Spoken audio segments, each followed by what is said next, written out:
Hola chicos, Historia del Arte y de la Cultura, el 11. Continuación del vídeo anterior. Y nos vamos a meter con la arquitectura. Hemos dicho que en el Neolítico el hombre hace su morada. Inicia la construcción. Ahí nacieron los arquitectos, los urbanistas, los que hacían casas y hacían ciudades. Y dice, arquitectura religioso-funeraria. Fíjate que el hombre empieza a dar más importancia a la morada de los que no viven que a la morada de los que viven. A la morada de los espíritus o de los muertos más que a la morada de los vivos, que también luego le tienen importancia en los palacios y todo eso, pero a posteriori. Pero al principio ponen más empeño en construir la morada de los que no viven. Vamos, dar de comer al que no puede comer. Pero el hombre es así. Necesita de lo pragmático y de lo espiritual, de la praxis y del psique, del soma, el cuerpo, y del espíritu. Y existen teorías, pasos históricos, ideologías que han ido variando. Unas dando más importancia al soma, otros al psique, al soma, al psique, con aquella ley del péndulo, van apareciendo las ideologías. Pues el hombre aquí, que durante millones de años casi, había estado pendiente solo del soma, del cuerpo, de la praxis, empieza ahora a pensar y empieza a dar importancia a los productos del psique. Imaginación, espíritu, alma, el más allá. Nacen las religiones. La religión más antigua, te lo he dicho ya alguna vez, fue el animismo. Ánima significa alma. Y era pensar que todas las cosas, tanto las vivas como las no vivas, poseían un ente espiritual que nosotros lo damos o lo englobamos en el nombre de ánima. Es decir, un hombre tenía ese espíritu, ese alma. Ese alma que residía en el cuerpo, pero que a veces podía abandonarlo, como en algunas culturas suponían que hacían en la enfermedad. Le ha abandonado el psique, le ha abandonado el alma, tenemos que volver a él. Cuando el hombre, atacado por fiebres, veía alucinaciones, le daban motivo para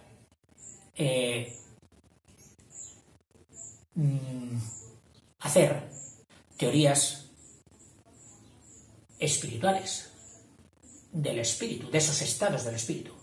Cuando el hombre soñaba en ese periodo inconsciente y soñaba con los muertos, en su espíritu primario, eso le decía de alguna manera que el muerto seguía existiendo. El espíritu, el culto a los muertos. En fin. Luego todo esto, claro, pues hubo personas más diestras, que fueron los chamanes y los hechiceros, que mediante el dominio de toda esta ideología plantaban su dominancia, su influencia.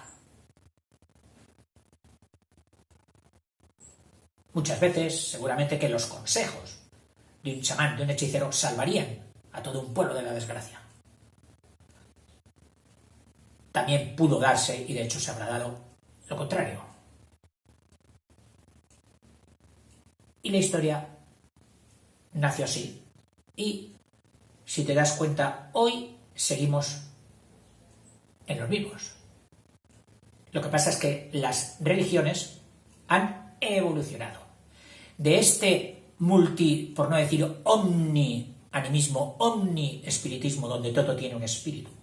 El águila, la piedra, la montaña, el fuego, la roca, el cuchillo, todo tiene un espíritu, a el politeísmo, que es la aparición de las religiones de varios dioses, que podríamos decir que llegó a su esplendor con Egipto y Roma luego, ahí tenéis el Panteón de Roma, y luego aparecieron los monoteísmos, es decir, de un solo Dios. Esos son los monoteísmos. En fin, interesante lo de las historias de las religiones. Arquitectura religioso-funeraria. El eneolítico, es decir, el del cobre. Eneo o calco.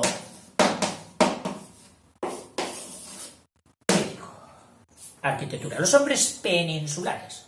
Nos fijamos ahora en la península. Y del occidente europeo, Francia, Alemania, Italia, etc., de los comienzos de la metalurgia, levantaron grandes monumentos, compuestos de una o varias piedras de gran tamaño. Denominados monumentos mega. Mega significa grande. Oiga, ¿el megabit qué es? Pues eso, una unidad de 1.000.000 de bits.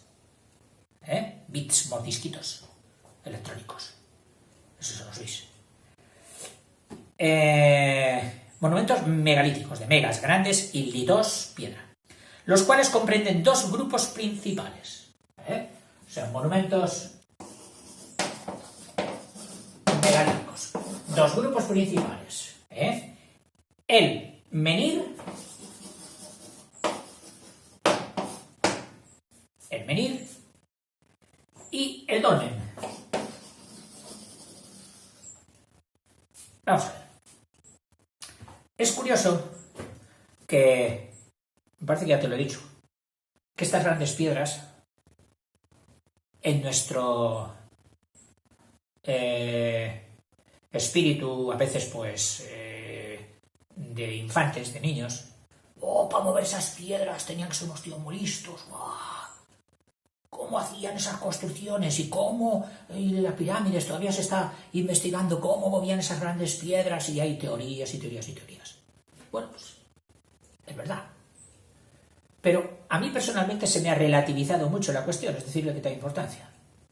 Porque yendo por pueblos de España, en concreto en Zamora, en una comarca, allá por el río Aliste, encontré esto. Encontré auténticas construcciones megalíticas. Casas hechas con piedras enormes. Hasta las vallas de un huerto, con piedras, pero ciclópeas. Pero mi asombro fue mayor cuando me dijeron que es que aquello lo hacía un solo hombre. Oiga, ¿me dice usted que esa piedra ahí, que debe pesar 800 o 1.000 kilos, un solo hombre la ha subido ahí? Sí. Y los creí, porque los que me lo decían no tenían ni pizca de embusteros. Tengo que indagar cómo lo hacían. Me dijeron que era a base de palos, que iban metiendo palancas y iban ascendiendo la piedra, etcétera, etcétera, pero quiero indagar más. El día que lo sepa ya te lo diré. Bueno, los menhires. Dice, los menhires eran grandes bloques de piedra alargados, que a veces ya se los encontraban en la naturaleza, no tenían que tallarlos. Cuando vas por zonas rocosas, encuentras trozos de piedra gigantes. ¡Wow, qué larga! Bueno, pues esa la cogían, la transportaban, la ponían en su sitio favorito, o en su sitio que les había indicado el chamán, el hechicero, o donde el sol amanecía, o donde tal cosa se daba, la erguían, la ponían de pie, y eso era un menir.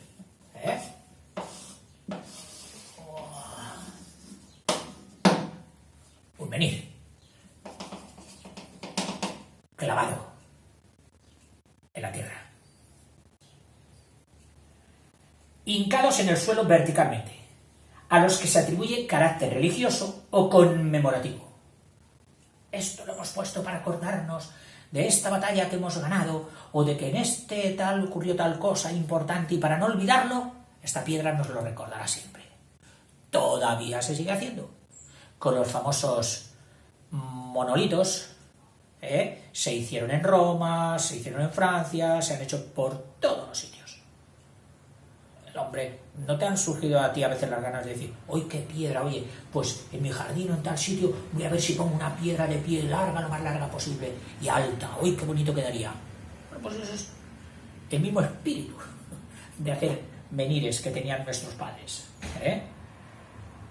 Grupos de menires formando líneas, es decir, si había un grupo de menires formando líneas, perdiéndose tal, oye, mira, los menires están alineados. Constituyen los llamados, pues, este es el menir y este es un alineamiento. Más fácil, imposible. Pero también los colocaban de otra manera. Y menires dispuestos en círculo forman un cronlech. Si los menires estaban puestos en círculo,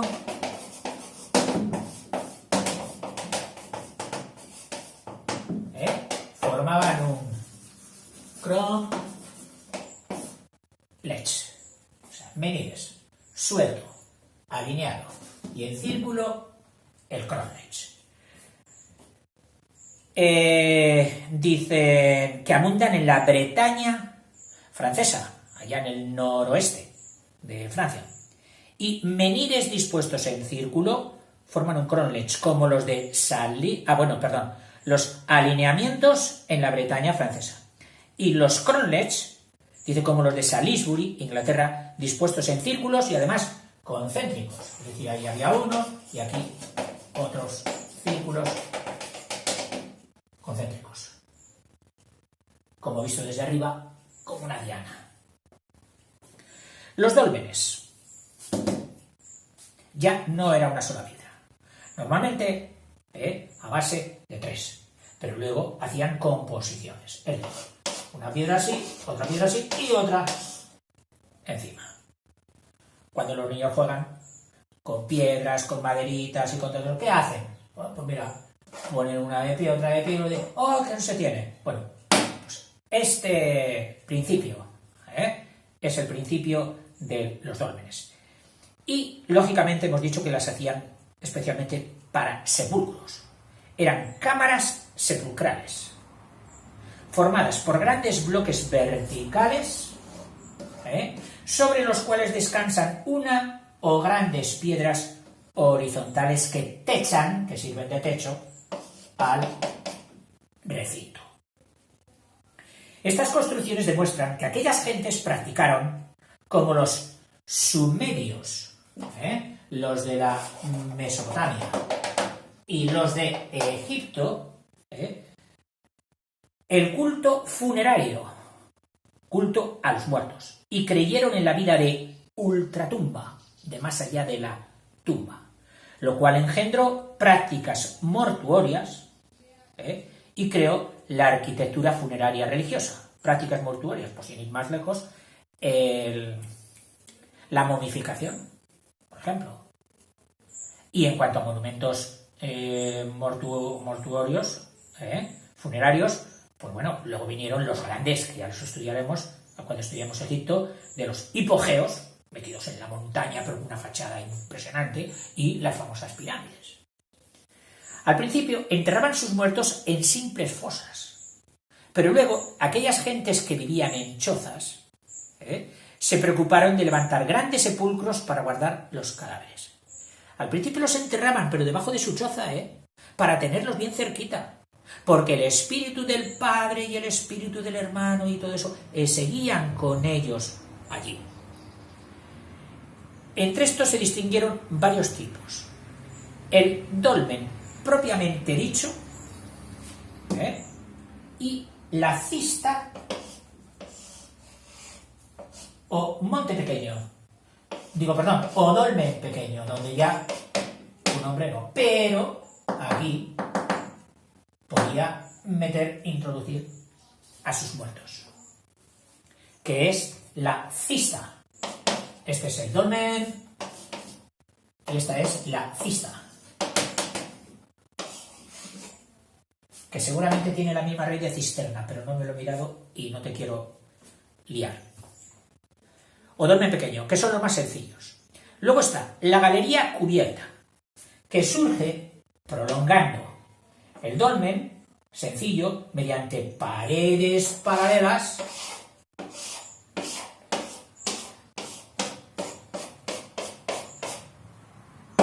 y sale la galería.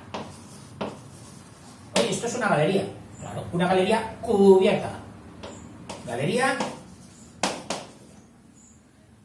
cubierta, que surge prolongando la entrada del dolmen sencillo mediante paredes y de igual anchura. De igual anchura, De igual anchura. ¿Por qué? Porque ahora van a venir otras variedades. El sepulcro de corredor, en el cual el corredor que prolonga la entrada de la cámara es más estrecho. Es decir, en el sepulcro de corredor, a lo mejor la inicial de dolmen no era tan ancha y entonces luego se iba estrechando. O aprovechando una cavidad. Ponían piedras laterales y luego, como diría un minero, estivaban. Estivar es poner las maderas o piedras de tal forma que no se te derrumben encima. Hay un oficio, el de estivador. Bien.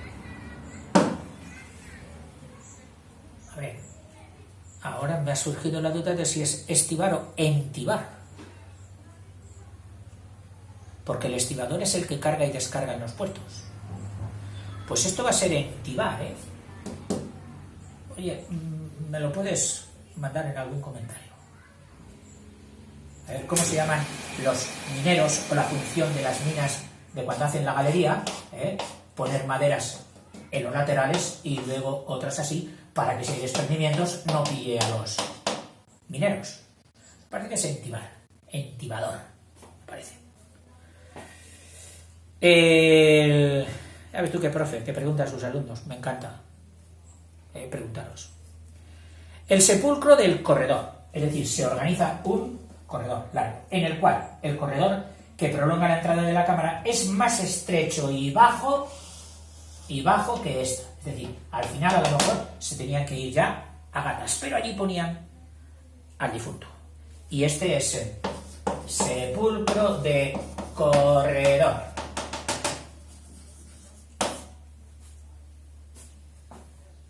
En el cual tal. Y, por último, el sepulcro de falsa cúpula. Uy, este es guapísimo, interesantísimo. Cuya cámara está cubierta de una bóveda formada por hiladas de pequeñas losas de piedra ensaledizo. Hace poco publiqué unos vídeos de la parte del pueblo de Goya, de Fuendetodos, en el sur de Zaragoza, con unos hieleros, con unos neveros, que eran los frigoríficos antiguos, pozos excavados en la tierra. Y luego, pues mira, consiste en ir colocando piedras así, alrededor, tú imagínate, piedra, y por aquí lo mismo, piedra. Luego, colocaban otra fila de piedras encima, eso sí, muy pegadas unas con otras. Es decir, no había que dejar intersticio, separación entre piedra y piedra, pegadas con otras. Pero estas piedras las dejaban ya con un círculo un poco más pequeño. Un poco más pequeño. O sea, visto el perfil, sería esta piedra de la primera fila, de la de abajo, y la siguiente piedra así.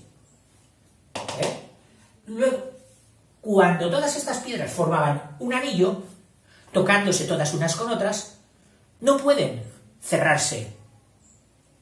Mantienen el anillo encima del anillo de abajo.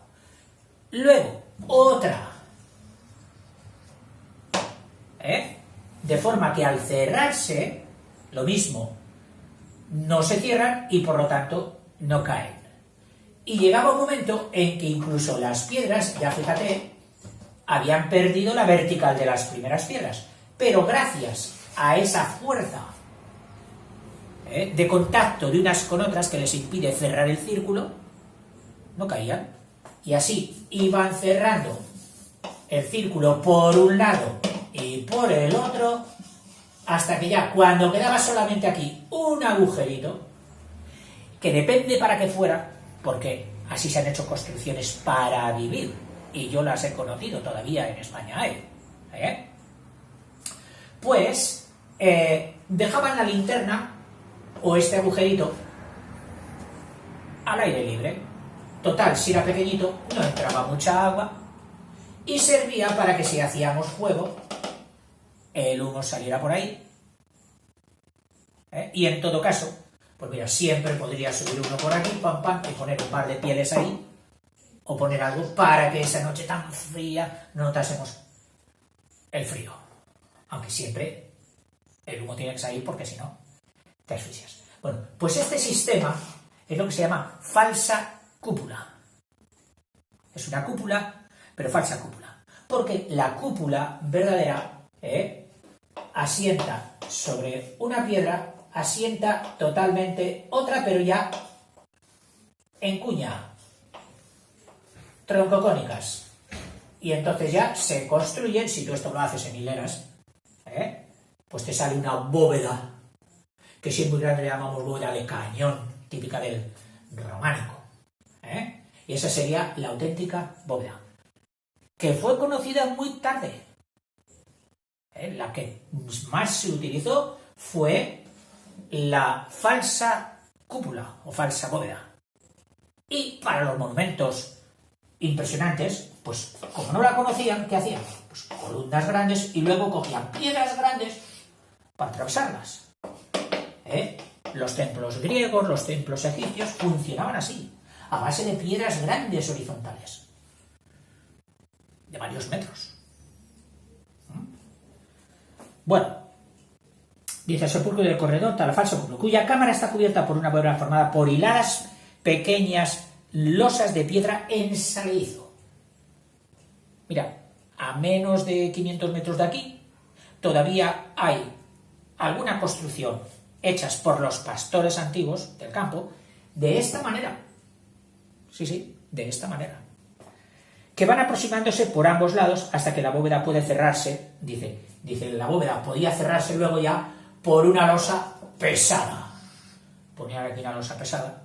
¿Por qué? Porque como regalaban a sus muertos, cuando esto era un monumento funerario, les regalaban cosas. Entonces, los ladrones decían, que los muertos no comen, no se lo han comido, vamos allá. No tendrían esa creencia tan arraigada como nosotros, no pensaban que los muertos les iban a castigar y decían, pues, a comer. Serían los inventores de aquel refrán, el muerto al hoyo y el vivo al bollo. Total, que surgió toda una profesión que eran los saqueadores de tumbas. Ponían una losa grande que impidiese o que se lo pusiera más difícil a los ladrones. Y no digamos ya en los hipogeos y en las pirámides donde había laberintos y sistemas de cierre permanente mediante vaciado de piedras que caían en medio del corredor. Y ya era prácticamente imposible pasar. Con todas las películas que has visto, seguro que te lo imaginas perfectamente.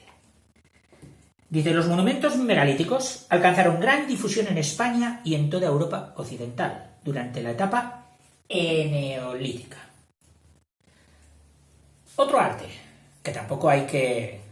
El arte de las cazuelas, el arte culinario, el arte que da de comer. La cerámica. Otra gran creación del eneolítico y del parte también del neolítico es el arte cerámico, cuyas principales manifestaciones son las siguientes. De la cerámica. Nos distingue. La cerámica pintada. La pintada de Asia Menor. En el parte oriental de Asia. Hoy Turquía, Siria, fundamentalmente. Cerámica pintada. Y dice también, en los países de al lado de ellos, Irán y Mesopotamia. Irán, que es lo que antiguamente llamábamos Persia, y Irak, que es lo que antiguamente llamábamos Mesopotamia. Pues ahí destacó la cerámica pintada, que se desarrolla entre los milenios V y III antes de Cristo. Es decir, prácticamente en el neolítico nuestro, pero que ellos ya estaban mucho más avanzados.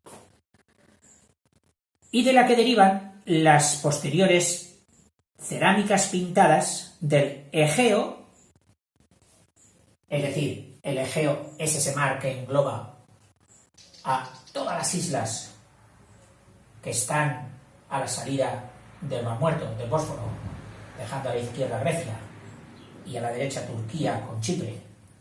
Todo ese mar, ahí se desarrolló esta cerámica venida de la cerámica pintada de su parte, de sus vecinos más orientales.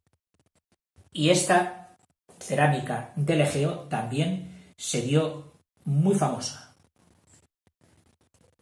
O sea que... Y a esta del Egeo tiene ya una connotación, y es que además de pintada, pintaban el cacharro, perdón, si algo tiene la cerámica es que sale perfectamente simétrica, ya que se hace por revolución, tú lo sabes, pues había bandas pintadas y de distintos colores, que yo supongo que irían, al llegar aquí, pondrían arcilla de distinto color, con mucho cuidadito, y luego al cocerlo salían las pirámides, las cerámicas de bandas, que son las del Egeo. Las del Egeo. Estas eran las del Oriente Medio. Las del Oriente cercano. Y el llamado vaso campaniforme, en forma de campana, originado en España hacia el 2000 antes de Cristo, desde donde luego, desde España, se propagó a parte de Europa. Un vaso campaniforme.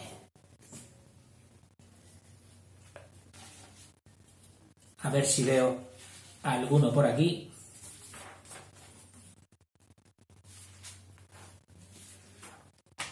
Porque, evidentemente, campaniforme viene de campana y forma de campana. Pero mi duda, y tú dirás ahora, pues profe, qué mal se lo ha preparado, es si es de campana puesta en sentido de campana, con lo cual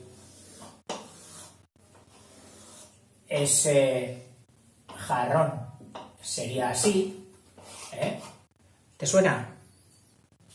Que es más probable que no lo contrario, que fuera un vaso así. ¿Por qué digo que parece más lógico este que este? Pues hombre, los dos tienen su función. Este tiene más estabilidad, pero este tiene más utilidad en cuanto a su contenido. Y que conste que ha persistido más este que este. Otra cosa que me tenéis que decir. ¿Cómo era el campaniforme? Si era con la campana hacia abajo o si era con la campana hacia arriba. Y vamos a ver. Para no, ya. Y aquí podemos dejar ya, porque luego viene la edad del bronce. Hasta aquí ha sido la edad del calco, la edad del eneo, la edad del cobre. Y luego empezaremos ya con la edad del bronce. ¿De acuerdo? Ay, qué vergüenza he pasado, que no he sabido 2 cosas. ¿Me habrían suspendido en un examen? Bueno, seguramente. Hasta luego.